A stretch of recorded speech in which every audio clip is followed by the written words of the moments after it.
Berlatar kejadian di tahun 1856, beberapa penambang berhasil menemukan sebuah gua besar di sebuah tambang di wilayah Prancis Utara. Para penambang ini mengira kalau mereka telah menemukan cadangan mineral yang baru.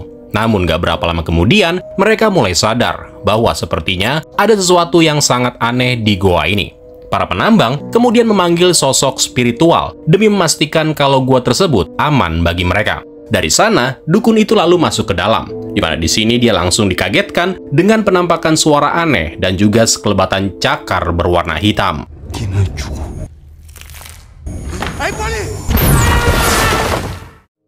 Sejak saat itu, tambang tersebut resmi ditutup. Namun 100 tahun kemudian, tambang itu akhirnya dibuka kembali menjadi pusat penambangan batu bara. Nah, suatu hari, seorang pria bernama Berthier disewa untuk mengambil sampel di tambang tersebut, di mana Berthier rencananya bakal memasuki tambang di kedalaman 1000 meter. Nah, sebelum melakukannya, Berthier lalu menemui pemilik tambang dan menjelaskan rencananya. Awalnya, sang pemilik tidak menyukai rencana Berthier untuk melakukan penambangan sampai di kedalaman 1000 meter. Karena selain berbahaya, mereka sendiri selama ini hanya bisa mencapai di kedalaman 930 meter. Namun di sini Berthier rupanya mencoba menawarkan kesepakatan yang sulit ditolak, yaitu menyodorkan sejumlah uang. Sadar kalau dia baru aja dapat rezeki nomplok, si pemilik tambang akhirnya setuju dan mengizinkan Berthier untuk masuk ke dalam tambang minggu depan.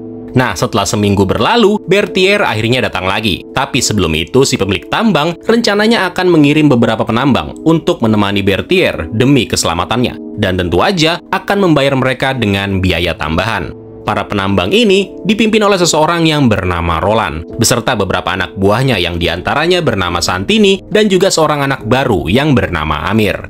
Di hari pertama, mereka akan menjelajah tanpa kehadiran Berthier, di mana mereka terlebih dahulu akan memastikan kondisi di area tersebut. Dari sana, semua rombongan lalu masuk ke dalam lift dan menuju ke area yang lebih dalam, di mana setelah turun ke 930 meter di bawah tanah, semua pekerja lalu mulai mengukur dan mendeteksi area mana yang kemungkinan bisa digali. Next, singkat cerita, keesokan harinya, para penambang kemudian melakukan misinya, di mana kali ini mereka akan turun bersama dengan Berthier. Begitu sampai di kedalaman 900 meter, Berthier kemudian mengambil peralatan dan melakukan pemeriksaan. Di sini, dia lalu mengetahui titik lokasi yang cocok untuk membuka jalan ke level selanjutnya. Meskipun para penambang ini ragu untuk menggunakan bahan peledak, namun karena mereka dibayar dengan harga yang pantas, para pekerja ini pun gak keberatan untuk melakukannya.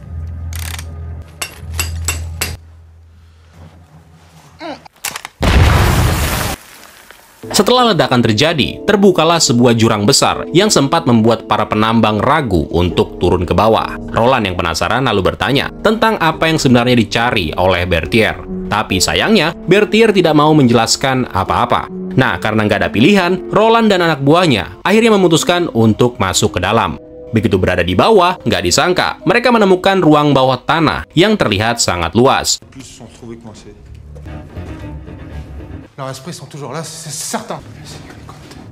Di momen ini, Roland langsung teringat dengan cerita legenda menyeramkan tentang sekelompok penambang yang pernah terjebak di tambang ini 100 tahun yang lalu, di mana para tim penyelamat yang mencoba mencari keberadaan mereka tidak pernah menemukan jasad dari para penambang tersebut. Nah, di kondisi ini, Berthier yang berjalan lebih dulu tiba-tiba aja telah menghilang dari pandangan para penambang. Begitu dicari, mereka kemudian berhadapan dengan jalan yang bercabang. Roland lalu membagi kelompoknya itu, di mana dia bersama dengan Miguel akan menyusuri jalur sebelah kanan, sementara Luis, Amir, dan juga Santini menuju ke jalur kiri. Sambil terus memanggil nama Berthier, Santini dan Luis yang berada di jalur kiri tiba-tiba berhenti setelah mereka menemukan kerangka dengan peralatan penambang, yang sepertinya ini adalah jasad dari seorang penambang yang pernah kesini 100 tahun yang lalu. Nah, kesempatan ini rupanya dimanfaatkan oleh Luis untuk menggeledah mayat itu demi mencari barang berharga. Namun sepertinya dia nggak menemukan benda berharga sama sekali, kecuali sebuah batu biasa yang berwarna coklat.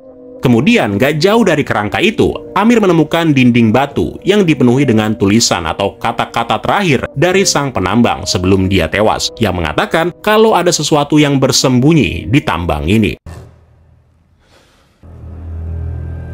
Dari sana, mereka lalu kembali ke titik pertemuan dan bertemu dengan Roland yang telah menemukan Bertier, yang rupanya si Bertier ini sedang memotret sebuah dinding, di mana dia sangat yakin kalau apa yang selama ini dicarinya ada di balik dinding itu. Nah, setelah melewati perdebatan, Roland akhirnya setuju untuk meledakkan tembok itu untuk terakhir kalinya.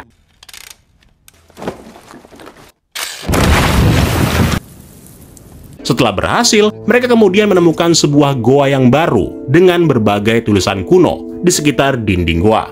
Bukan cuma itu, mereka juga menemukan lorong yang di dalamnya terdapat banyak banget kerangka yang sepertinya sedang menjaga sebuah peti batu kuno yang menyeramkan.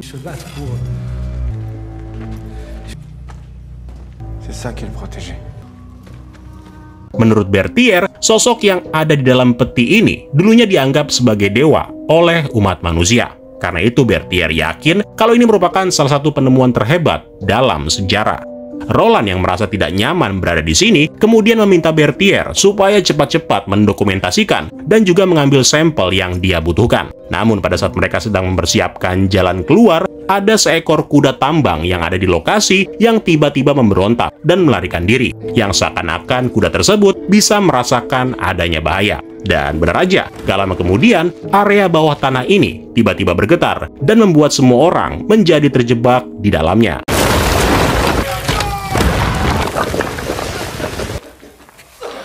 Akibat gempa tadi, Santini tidak sempat menghindar dan mengalami luka yang sangat parah di bagian kakinya. Meskipun dia bisa diselamatkan, namun kakinya sudah tidak bisa digunakan lagi. Nah, sialnya lagi, jalan yang harusnya menjadi akses mereka untuk bisa keluar, sekarang juga sudah tertutup sepenuhnya. Roland yang marah atas kejadian tersebut, kemudian menyalahkan Bertier atas tindakannya yang terlalu lama berada di sini. Nah, sekarang mereka hanya bisa mencari jalan lain. Tapi pada saat melakukannya, Amir menyadari kalau ternyata mereka telah kehilangan dua temannya yang bernama Louis dan juga Polo. Amir yang berusaha mencari, lalu kembali ke ruang makam, di mana dia rupanya menemukan kedua temannya itu sedang berupaya membuka peti batu kuno demi mencari harta karun yang mungkin ada di dalamnya. Amir sempat memperingatkan Louis dan juga Polo, tetapi rupanya mereka tetap tidak peduli.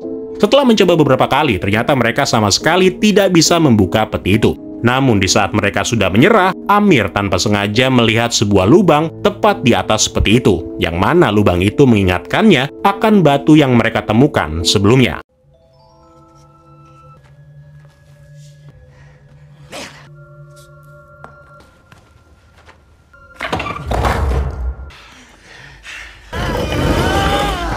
Mereka memang berhasil menemukan harta yang sangat berharga, tapi tanpa disadari, mereka sebenarnya juga telah melepaskan sesuatu yang mengerikan.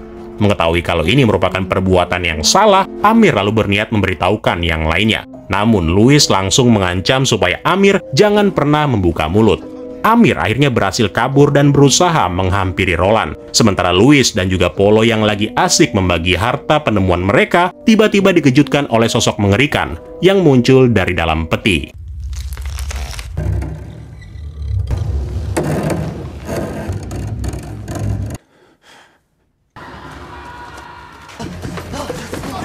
Dalam kejadian itu, ketiganya berhasil berkumpul lagi dengan Roland dan yang lainnya. Namun sebelum mereka bisa menjelaskan kejadian yang sebenarnya, tiba-tiba tubuh Polo ditarik, diseret, dan kemudian digantung begitu aja di dinding goa. Dalam keadaan panik, Roland memaksa Bertier untuk menjelaskan semuanya. Di sini Bertier mengatakan bahwa dulunya ada sebuah peradaban yang tidak diketahui, yang secara tiba-tiba menyembah sosok dewa jahat dan kejam, yang umurnya itu bahkan jauh lebih tua dari peradaban mereka. Menurut teorinya, peti tersebut bukan berfungsi sebagai kuburan, melainkan berfungsi sebagai penjara untuk menahan sosok tersebut. Nah, pada saat mereka sedang mencari cara agar bisa keluar, Louis tiba-tiba mengetahui kalau Santini telah ditinggalkan sendirian. Namun pada saat mereka tiba di tempat Santini berada, para penambang ini melihat seekor makhluk yang berhasil menangkap Santini.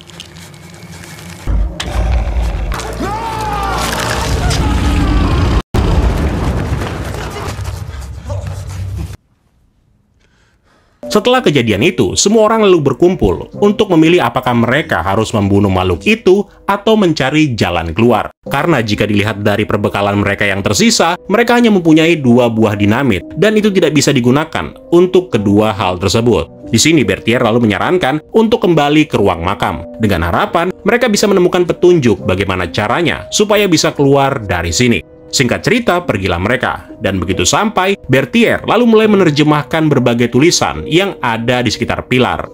Setelah mengikuti instruksi dari tulisan-tulisan itu, mereka kemudian menemukan sebuah area yang tampak seperti penjara. Dari tulisan yang ada di tembok diketahui kalau area ini merupakan tempat bagi korban persembahan yang nantinya akan dimangsa oleh seekor makhluk yang disebut sebagai pemakan jiwa. Nah, suasana tiba-tiba terasa mencekam pada saat mereka mendengar suara aneh. Begitu diperiksa, mereka kemudian melihat ceceran darah yang tersebar dan mengarah ke sebuah lubang, yang ternyata darah tersebut berasal dari kuda milik para penambang. Di momen ini, Berthier yang berjalan di depan bersama dengan Amir tiba-tiba menutup pintu batu, sehingga membuat yang lainnya menjadi terkurung. Rupanya, Berthier ini mengetahui rahasia untuk keluar dari goa itu, setelah sebelumnya dia menerjemahkan tulisan-tulisan tadi. Berthier sengaja melakukannya, karena dia ini nggak mau disalahkan atas semua kejadian yang telah menimpa mereka. Sementara Amir sengaja dibiarkan mengikutinya, karena selain Berthier yakin kalau Amir ini terlalu lugu untuk menyebarkan informasi, si Amir ini juga bisa membantu Berthier untuk menerjemahkan tulisan-tulisan kuno yang ada di dinding goa. Kemudian, di saat Roland dan yang lainnya berusaha membuka pintu batu, Berthier dan Amir juga berusaha menerjemahkan tulisan-tulisan yang ada di tembok demi menemukan jalan keluar yang lain. Nah, yang menarik dari tulisan-tulisan ini adalah ternyata kalau dulunya itu ada 9 makam yang tersebar di 4 penjuru dunia, di mana 9 makhluk pemakan jiwa tersebut kemudian bangkit dan menyerang bumi dengan tujuan untuk mempersiapkan kedatangan sosok yang lebih mengerikan yang disebut sebagai Tetua Agung atau Sang Dewa Abadi. Namun sepertinya beberapa peradaban berhasil menggagalkan rencana itu sebelum Sang Dewa Abadi tiba di bumi. Selain kisah tadi, Berthier dan Amir juga berhasil menemukan titik lokasi untuk bisa keluar. Namun pada saat mereka akan bergerak, tiba-tiba Amir menyadari kalau si makhluk pemakan jiwa ternyata berada di dalam tubuh kuda yang telah mati.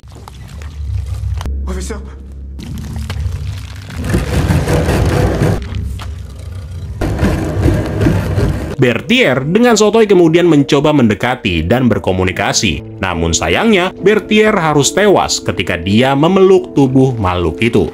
Dalam keadaan panik, Amir berusaha untuk kabur, sampai akhirnya dia berhasil diselamatkan oleh Roland yang sempat membuka pintu batu. Nah, setelah selamat, Amir lalu memberitahukan kelakuan Louis dengan mengatakan kalau Louis telah mencuri harta yang ada di makam, sehingga membuat sosok yang seharusnya terpenjara itu menjadi terbangun dan membuat kekacauan. Dari sana, Amir kemudian menuntun yang lainnya menuju ke jalan keluar yang berada di sekitar sumur, yang menjadi tempat orang-orang akan dikorbankan dan dilemparkan ke dalam penjara. Namun dalam prosesnya, ternyata makhluk pemakan jiwa itu muncul lagi, di mana akibatnya beberapa orang menjadi tewas dan hanya menyisakan Amir dan juga Roland. Situasi bahkan menjadi semakin gak karuan pada saat Amir juga ditangkap dan dibawa oleh makhluk itu.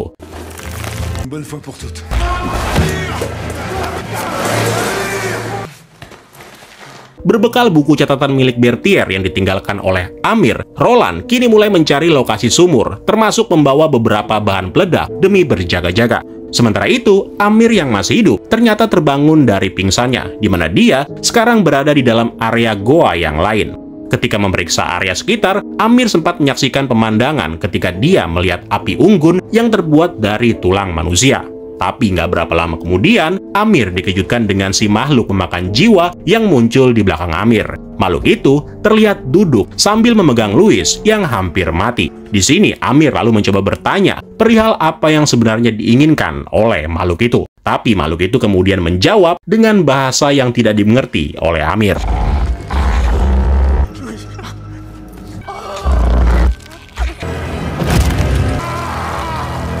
Dengan menggunakan kepala Louis yang terpenggal, Amir akhirnya mengetahui kalau dia sengaja dibiarkan berada di sini. Karena ternyata si Amir ini sebelumnya juga ikutan membuka peti. Makanya itu, Amir harus memberikan jiwanya dan menjadi pemakan jiwa berikutnya. Sehingga dengan begitu, makhluk ini akan bisa pergi keluar demi membuka peti-peti yang lainnya. Nah, karena nggak punya pilihan, Amir lalu kepikiran untuk berpura-pura setuju. Tapi pada saat makhluk itu memeluknya, Amir langsung menikamnya dengan menggunakan pisau dan kabur sekuat tenaga menuju ke arah sumur. Roland yang masih menunggu di sumur lalu membantu Amir untuk naik ke lubang sumur. Sambil memanjat, Roland sengaja menempelkan beberapa dinamit di setiap sudutnya sampai nantinya mereka bisa berada di permukaan. Namun sayangnya, gak berapa lama kemudian, si monster muncul lagi. Dan kali ini, dia pun ikutan memanjat. Sehingga memaksa Roland dan Amir harus meledakkan makhluk itu secepatnya.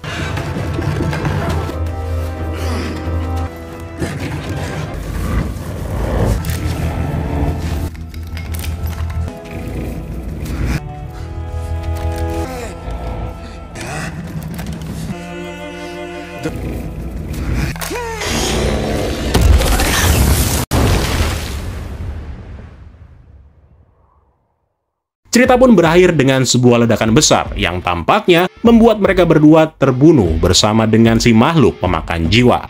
Itulah tadi alur cerita dari film The Deep Dark yang dirilis pada tahun 2023. Semoga kalian terhibur ya. Terima kasih buat yang udah nonton. Dan sampai ketemu lagi di kesempatan selanjutnya. Keren loh semua. Ciao.